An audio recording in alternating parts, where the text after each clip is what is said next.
गतिविधियों की परीक्षा के रूप में उपदेश प्रथाओं के रूप में चीनी कम्युनिस्टों की और कॉलेज बिरादरी की दीक्षा अनुष्ठान ने प्रतिबद्धता के बारे में कुछ बहुमूल्य जानकारी प्रदान की है। यह ऐसा प्रतीत होता है कि प्रतिबद्धताएं किसी व्यक्ति को बदलने में सबसे अधिक प्रभावी होती हैं। स्वच्छवी और भविष्य का व्यवहार जब वे सक्रिय, सार्वजनिक और प्रयास कर रहे हों। पूर्ण लेकिन प्रभावी प्रतिबद्धता की एक और संपत्ति है जो अधिक है अन्य तीन संयुक्त की तुलना में महत्वपूर्ण।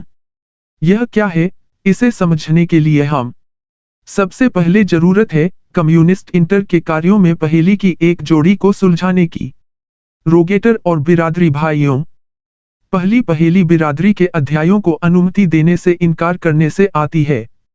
उनके दीक्षा समारोहों का हिस्सा बनने के लिए सार्वजनिक सेवा गतिविधियां। याद उस एक सर्वेक्षण से पता चला है कि सामुदायिक परियोजनाएं हालांकि अक्सर होती हैं, सदस्यता प्रेरण कार्यक्रम से लगभग हमेशा अलग थे। लेकिन क्यों?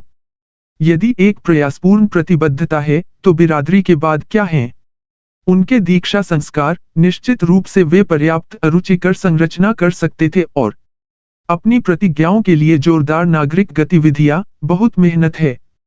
और वृद्धाश्रम की मरम्मत की दुनिया में होने वाली अप्रियता, मानसिक स्वास्थ्य केंद्र यार्ड कार्य और अस्पताल बेड पैन ड्यूटी के अतिरिक्त इस प्रकार के सामुदायिक उत्साही प्रयास सुधार के लिए बहुत कुछ करेंगे। बिरादरी नरक सप्ताह की अत्यधिक प्रतिकूल सार्वजनिक और मीडिया छवि। संस्कार। एक सर्वेक्षण से पता चला है कि हर सकारात्मक अखबार की कहानी चिंता का विषय है। हेल वीक में 5 नकारात्मक कहानियां थीं। यदि केवल जनसंपर्क के लिए। कारण, बिरादरी को समुदाय को शामिल करना चाहिए। उनकी दीक्षा प्रथाओं में सेवा प्रयास, लेकिन वे नहीं करते हैं। दूसरी पहेली की जांच करने के लिए हमें चीनियों की ओर लौटना होगा। कोरिया के जेल शिविर और नियमित राजनीतिक निबंध प्रतियोगिताएं आयोजित की गईं। अमेरिकी बंदी। चीनी अधिक से अधिक अमेरिकी चाहते थे इन प्रतियोगिताओं में प्रवेश करने के लिए, ताकि इस प्रक्रिया में वे चीजें लिख सकें साम्यवादी दृष्टिकोण के अनुकूल। अगर, हालांकि, विचार आकर्षित करने के लिए था। बड़ी संख्या में प्रवेशकर्ता। पुरस्कार इतने छोटे क्यों थे? कुछ अतिरिक्त सिगरेट या थोड़े ताजे फल अक्सर वह सब होते थे जो एक प्रतियोगिता विजेता कर सकता था। अपेक्षा करना।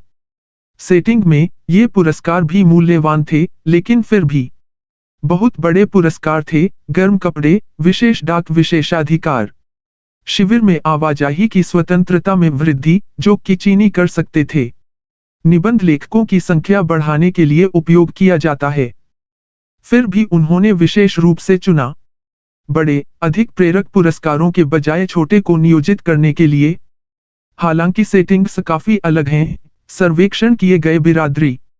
उनके दीक्षा समारोहों में नागरिक गतिविधियों की अनुमति देने से इनकार कर दिया। यही कारण है कि चीनियों ने कम के पक्ष में बड़े पुरस्कारों को रोक दिया। शक्तिशाली प्रलोभन। वे चाहते थे कि जो कुछ उनके पास है वह पुरुषों का हो। किया हुआ। कोई बहाना नहीं, कोई रास्ता नहीं निकलने दिया गया। एक आदमी जो भुगतना पड़ा। एक कठिन धुंध के माध्यम से उसे विश्वास करने का मौका नहीं दिया जा सका। धर्मार्थ उद्देश्यों के लिए ऐसा किया। एक कैदी जिसने अपने राजनीतिक निबंध को नमकीन किया। कुछ अमेरिकी विरोधी टिप्पणियों के साथ कंधे उचकाने की अनुमति नहीं दी जा सकती थी।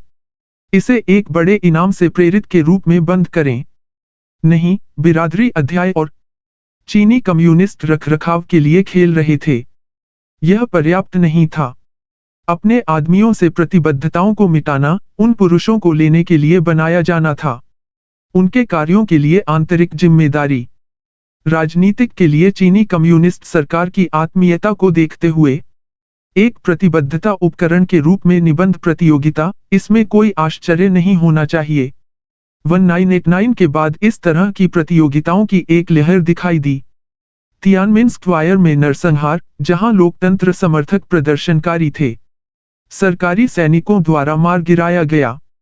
अकेले बीजिंग में 9 राज्य द्वारा संचालित समाचार पत्रों और टेलीविजन स्टेशनों ने निबंध प्रतियोगिताओं को प्रायोजित किया।